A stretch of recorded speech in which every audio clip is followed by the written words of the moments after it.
Sheikh Habibullah Adam Al-Ilorin àti the Grand Mufti of Ilorin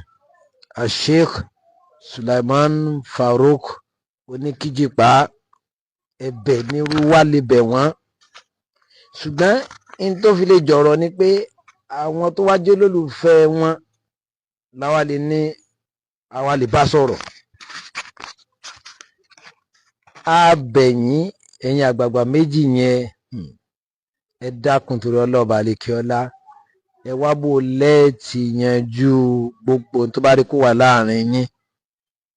Tẹ́ bá lẹ́ẹ̀jà ẹ tàn wá nù nẹ̀, tẹ́ bá láàrin yín gúnrégé ẹ ń tàn wá nù nẹ̀, kò gúnrégé ẹ ń jà, kò ṣe nǹkan tí ó pamọ́ fáfọ́jú mọ́, kì í ṣe nǹkan tí ariwo rẹ̀ ó mọ gógó létí adití mọ́. Kódà ẹni tí ó dákú òǹgá náà tún lálàá wípé alẹ́ ń jà. Ẹ wá dákun, ẹ̀bẹ̀ mi ni pé ẹ dákun ẹ lọ wá bò lẹ́ẹ̀tì bá wa yanjú ẹ̀. Ọ̀nà mẹ́rin náà ló sì lè gbà yanjú àbí márùn-ún. Ọ̀nà àkọ́kọ́ ó ní pé kí the Grand Mufti of Ilorin kí wọ́n pe Mudiru Markaz lẹ́ni tí ń pe ọmọ àáfàá rẹ̀ tá a sì gbàgbọ́ nílọrin yà yín àtọ̀pọ̀lọpọ̀ ààyè pé ọmọ àáfàá ẹni àáfàá ẹni ni. Àánàkùnmọ́lá ọlọ́mọ abùn ẹlẹ́mìí mo ní pé yín àgbàlagbà ní kí n wá àláfíà ara yín wò, ọlọ́mọ abùn ẹlẹ́mìí ọlọ́mọ bá ṣe pẹ̀lẹ́pẹ̀lẹ́ inú kí àwọn pe bàbá kejì báwọn. Ọ̀nà àkọ́kọ́ nù ni. Tẹ́ ẹ bá pè wọ́n bẹ́ẹ̀, the Grand Mufti of Ilorin kò dín ọlá yín kù, kódà ẹ̀ tún fi jẹ́ ní àpọ́nlé lọ́dọ̀ àwọn èèyàn kan ni. Bọ̀dẹ̀ pa nǹkan lè fẹ́ sọ pé ẹ ti dẹni àbùkù, bọ̀ yóò padà yá àwọn tó bá ní òye kẹ́ pé wọ́n náà wọ́n padà gbọ́ yé pé báwa ti ní pé wọ́n náà ló ṣe kíni, òun náà ló dá àgbàgbọ́ bẹ́ẹ̀. Torí pé mùsùlùmí sáà ní wa a sì ní mo bára jọ lọ láéláé. Àkọ́kọ́ nù ni. Tàbí bẹ́ẹ̀ kọ́ kí Mudiru Markaz kí wọ́n pe the Grand Mufti of Ilorin ní pé mo pe ẹnìkan nú àwọn tí mo jù lọ lọ́jọ́ orí tí wọ́n sì jọ bí wá lùkàn náà. Mo pe ẹnìkan nínú àwọn tó gba ọ̀dọ̀ bàbá tó bí mi kọjá tó sì fi kan gbà mí ní aṣíwájú rí. Mo pe kan nínú àwọn èèyàn tí bàbá mi rè tí n sì fẹ́ kókó ní abẹ́ ìbòjì tí bàbá mi fẹ́ kalẹ̀. Tẹ́yìn náà bá pè wọ́n bẹ́ẹ̀, wallahi kò ní kọ́lá tẹ̀yìn náà dínkù. Kàkà bẹ́ẹ̀ ẹ̀ tún fi níyì sí ni lọ́dọ̀ àwa kan. Mo ní pa àwọn kan náà tó lè bú yín, Mudiru kọ́ ẹ̀kẹ́ pé wọ́n ẹ̀kẹ́ fún wọn láyọ̀ ni ẹ̀ má dá wọn yẹn lóhùn. Ọ̀nà kẹta, tàbí kí Mudiru wá bẹ mufti níṣẹ́ níbẹ̀ pé mo bẹ mufti ìlú mi níṣẹ́. Assalamu alaikum, kódò lè jẹ́ mẹ́sẹ̀jì, kódò lè jẹ́ ọmọ lẹ́kọ̀ọ́ lẹ́tà lẹ́ni kí wọ́n lọ mú lọ́dọ̀ mufti. Mufti, mo fẹ́ ìwọ gẹ́gẹ́ bí mufti ìlú wa ṣe báyìí ṣe báyìí ṣe báyìí ṣe báyìí ṣe báyìí nítorí àlámọ̀ ọ̀rọ̀ mùsùlùmí. Ọ̀nà kẹta nù ni. Ọ̀nà kẹrin ni pé tẹ́ni àkọ́kọ́ bá ní pé ìnífi ìwé ránṣẹ́ sí ìnífi mẹ́sẹ̀jì ránṣẹ́ sí tẹ́ni kì í náà sọ bẹ́ẹ̀. Gbogbo ọjọ́ tẹ bá ráyè láti pàdé níjókòó tíjókòó tó rí ó jẹ́ láyé, ẹ dojú ti àwọn ọ̀tá ẹ̀sìn minnal kufari wal munafiqin. Ẹ dojú ti àwọn ọ̀tá ẹ̀sìn kí wọ́n rí i pé àṣé àwọn kí n lè pàdé tíjà wọn ṣe túká léni. Ẹ ṣe bẹ́ẹ̀ torí ọlọ́ọ̀bà àlekè ọlá. Ọ̀nà kẹrin nù ni. Ọ̀nà karùn-ún tó wá lè jẹ́ ò ní pé ìjọ táwọn tó bí wa kalẹ̀ tó ṣẹ̀ wá kalẹ̀ tó nẹ wá, Ọlọ́run ló ní wá o, àmọ́ àwọn tó kó wa lé lọ́wọ́ bírú ọlọ́lá àwa ọba Ìlọrin Sheikh wallahu yasimuka minan nas la takhaf daraka wala takhsha wala hawla wala quwwata illa billah. Tí wọ́n bá pè wá wọ́n á pè yín tàbá wọn tí bàbá ọlọ́lá ọba Ìlọrin bá kó àṣẹ lé lọ́wọ́, ìmọ̀ ó jẹ́ Ìlọrin Emirates Descendant Progressive Union ni, tàbó jẹ́ ìjókòó àwọn alálàáfà, àbí ó jẹ́ ẹ dákun ìjọ tó bá ti pè wá ẹ kàn jẹ́ ká kó ṣe ọkàn rẹ̀ rọ̀ pé lágbára Ọlọ́run yóò ṣe parí lónìí náà. Ẹ dákun dúró lọ. Ẹ lọ mọ kí nǹkan méjì kan bẹ tẹ́ ẹ mọ̀, kódà ẹ mọ̀ jù mí lọ fífi, ṣùgbọ́n mo kàn tún fẹ́ sọ wọ́n ni láti rán yín létí. Àkọ́kọ́ ni o, àṣẹ ìtàn ò ní fi yín lẹ̀ láéláé, kò ní fi wálẹ̀ láéláé, tá a máa ṣọ̀kan àfihàn pé kó mo wá gbogbo ọ̀nà tí a fi ní ṣọ̀kan ni. Ọlọ́ni qala ma mana'aka ala tasjuda idh amartuka.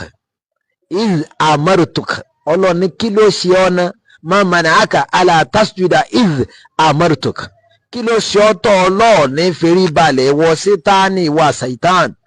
nígbà tí mi Ọlọ́run pọ́ láṣẹ rẹ̀ qala anna khairun minhu. Ó lọ́lọ́ mo lóore jù lọ ni. Ara táṣe tó ń rí sì máa lo against gbogbo wa díjọ́ gbẹ̀ndẹ̀ àkíyàmọ̀ láàrin àwọn àtàwọn èèyàn ni pé kí ìjà ta ló ga jù.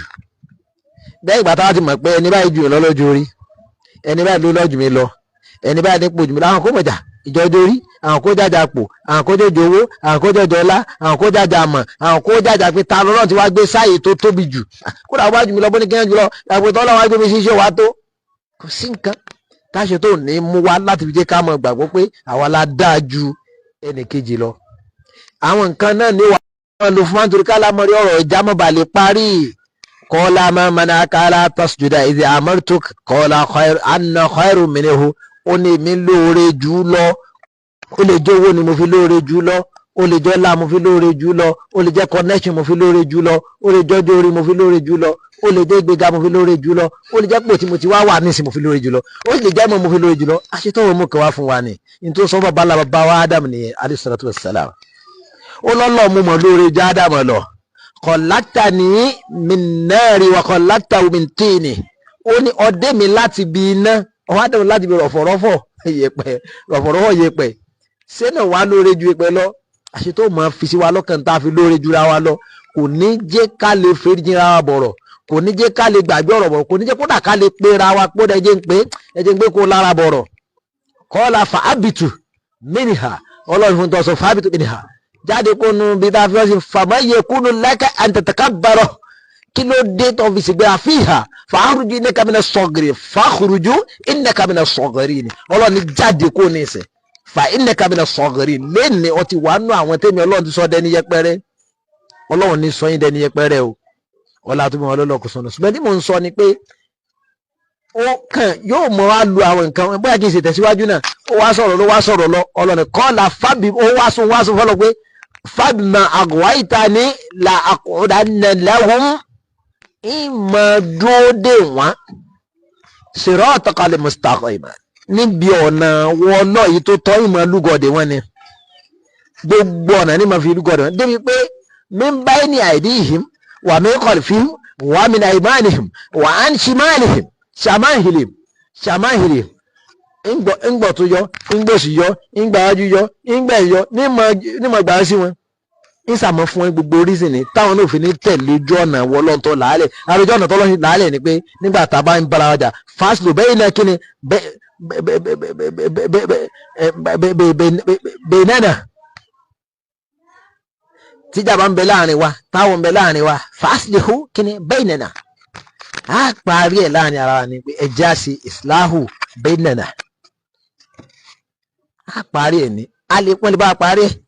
ẹ̀ fúnra wa, a lè gbé kí ní tọ́lọ̀ ń fẹ́ náà bọ̀ àṣetó ò ní gbà lálẹ́ yóò gbọ́ ajú yọ yóò gbọ́ ìyọ yóò gbọ́ tún yọ yóò gbọ́ sí yọ. Àwọn èèyàn tí ń tẹ̀lé wa àwọn kọ́ ni ò dáa, àwọn kọ́ àṣetán nìkan wá mí sí wọn ló mọ̀ fún wọn ní reasons tí ò fi yẹ kí wọ́n jẹ́ kájẹ́ kó parí báàmì. Àfikẹ́nìkan wá túbá kó wá fẹnu gbólẹ̀, àfikẹ́nìkan wá túbá kó wá bẹ̀bẹ̀, àfikẹ́nìkan lọ túbá kó lọ sọ lórí tẹlifíṣàn lórí social media kí la fẹ́ gbà ń bẹ́ẹ̀ ẹ dákun ẹ má gbà fún àwọn èèyàn torí ọlọ àṣetọ́n ò fẹ́ kárí bí lọ ní ẹ̀yìn yìí tẹ̀yìn yìí bá ń jà kílẹ̀ léèbí ń ṣẹlẹ̀ sí lọrin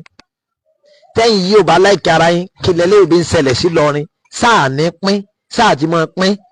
sósì yẹ ká máa pín ní táìmù tá a wà yìí kò yá pín kódà kò sí dáńtò yẹ ká pín bọ̀ táìmù tẹ̀ wáyé ó tó wá gba ká tó sọ̀kan dáadáa ẹ dákun nǹkan àkọ́tí mo fẹ́ fà jáde ẹni tó fẹ́ náà wá létí nǹkan kí mo fẹ́ náà wá létí pé ọlọ́ni àwọn obìnrin lámìnà ṣètò ọlọ́ni wàlà ṣàrọ̀ bùkà làjà'ala an-nasa ummatan wahida ọlọ́ni tó bá wù mí ọlọ́ba wa náà sallam ni ìbá jẹ́ kí gbogbo èèyàn kẹ́ ẹ rí bákan náà kẹ́ ẹ jẹ́jọ́ kan náà á tù sí kẹ́ ẹ jẹ́jọ́ kan náà kẹ́ ẹ jẹ́ mùsùlùmí èyí ẹ̀sìn tẹ́rí ẹ̀ máa ṣe kẹ́ ẹ máa ṣẹ̀ṣẹ̀ yọ̀ kan á tù sí kẹ́ ẹ jẹ́ ẹ̀yà kan náà gbogbo yín bóyá kí gbogbo yín jẹ́ lábá bóyá gbogbo yín jẹ́ yorùbá bóyá gbogbo yín jẹ́ kíní kan á tún sí ẹ máa ronú bákan náà ẹ máa wòye bákan náà ọlọ́ni àmọ́ wala yazaluna mukhtalifin wala yazaluna mukhtalifin ọlọ́ni àmọ́ ẹ níyẹ̀ nígbò lẹ́yìn tẹ́ mọ yàtọ̀ síra yín gbọ́dọ̀ mukhtalifin tó á lálò yẹn ní ìjà mọ̀ pé ọ̀nà tá a lè gbà tún kíní sí pọ̀ kì í sí láàárọ̀ àlámọ́ rẹ̀ sí lásán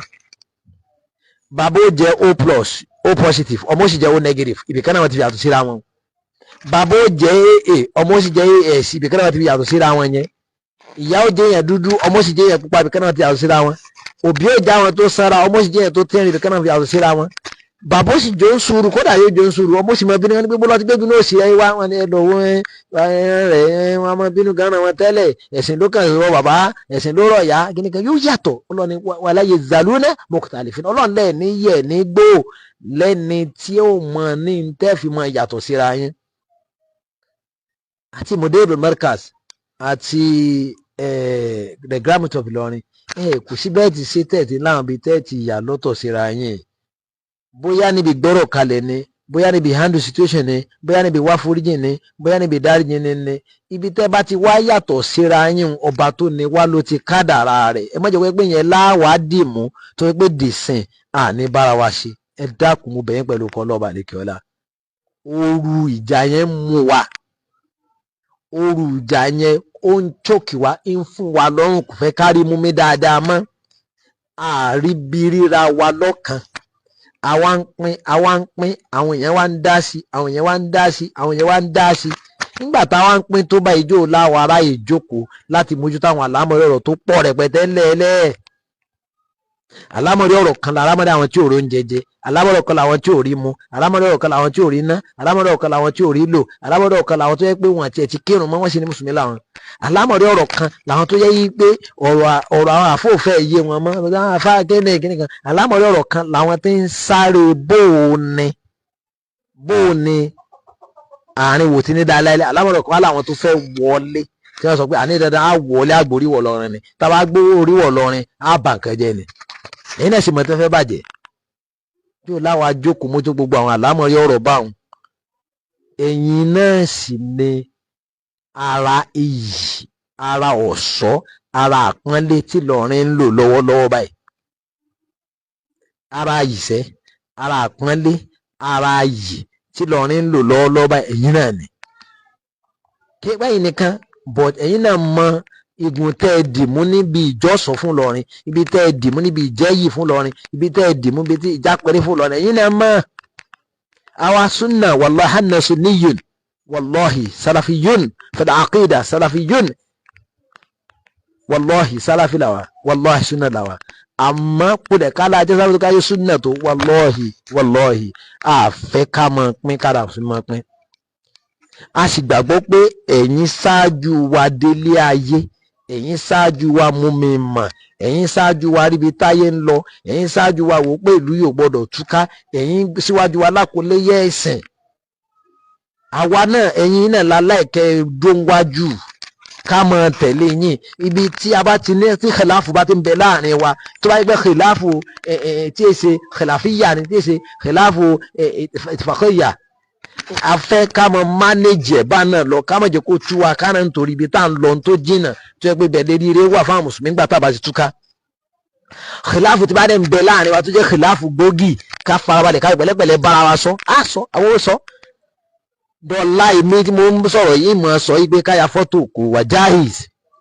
ìmọ̀ sọ pé ká kúnlẹ̀ ká dọ̀bálẹ̀ kò wà jáìz, ìmọ̀ sọ pé ká bojú òun ló wà jáìz, ìmọ̀ sọ pé ká nínú òun ló wà jáìz. Àmọ́ ìníjẹ́ kí láíláí kó dàárín mi àtàwọn èèyàn kan rú nígbà táwọn ènìyàn bá ń pe la ilaha illallahu muhammadu rasulullah, nígbà táwọn èèyàn bá ń kí òun tí mò ń kí, tí wọ́n ń gbà láwẹ̀ tí mò ń gbà. Èyí tọ́ba ní kọ́ọ̀sì láti ṣàlàyé àṣàlẹ̀ fáwọn ènìyàn lẹ́ni tí ń bẹ̀ wọ́n, lẹ́ni tí ń ṣe ìdìrẹ́bẹ̀, lẹ́ni tí ń sọ lọ́nà tí wọ́n gbàgbọ́ yé. Èyí tá a bá rí i pé kò wà fọ́ndámẹ́ntà, àwọn àjọ tá a yọ̀rọ̀ yọ̀ọ́lẹ̀ tá a sọ, ṣùgbọ́n a gbàgbọ́ pé aláwọ̀ àtẹ̀yìnṣẹ́ ẹ̀mọ́jà ajá, àwọn àtẹ̀yìnṣẹ́ ẹ̀mọ́jà túká, àwọn àtẹ̀yìnṣẹ́ jájọ mọ́ ọ lọ ní. Ẹ̀yẹn líìdì wẹ́ẹ́ jẹ́ ká tẹ̀lé yín. Tẹ́ ẹ bá ti líìdì wa wọ bí tó jẹ́ bídí àtùmù káfíìrọ̀ wà bídí àtùmù ṣáàríkà. Tẹ́ ẹ líìdì wa lọ́sibí ṣírùkù wà kú. Kí ló kù? Ní líìdì pẹ́sí líìdì wa ń torí kéríire àpapọ̀ lè jẹ́ ti mùsùlùmí ni. Nídìí tẹ́lẹ̀ wa ń torí kí eríire títí ń bẹ nílùú kó mọ́ kó nílùú ni. Nídìí tó jẹ́ pé nǹkan pọ̀ tá a ṣe ẹ̀yin lójú yín sì sálẹ̀ ẹ sọ fún wa bá a ti rìn ẹ jẹ́ ká rìn nígbà tí ti bẹ̀ bọ̀ lẹ́ ń darí wa sí. Àní padà àmọ́ ànítorí pà ń tẹ̀lé yín nì ká fi ìpìlẹ̀ tá a gbàgbọ́ tá a rẹ́dì fún ká fi lẹ̀. So wàlọ́ọ̀hì abẹ̀yìn mo bẹ̀yìn pẹ̀lú ọkàn tọkàntọkàn ni mo búra pẹ̀lú ọba tó dá yín tó dá mi pé wàlọ́ọ̀hì mo bẹ̀yìn tọkàntọkàn ni nítorí alámọ̀rọ̀ mùsùlùmí, nítorí alámọ̀rọ̀ Islam. Ẹ dákun ẹ wá gbẹ́bẹ̀ mi àti gbogbo atájúlùfẹ́ wọn ní gbẹ́bẹ̀ mi. Ọlọ́run ṣàánú gbogbo wa o, Ọlọ́run ṣe dára pẹ̀lú wa o. Subhana rabbika rabbil izzati amma yasifun, wassalamu ala al-mursalin walhamdulillahi rabbil alamin.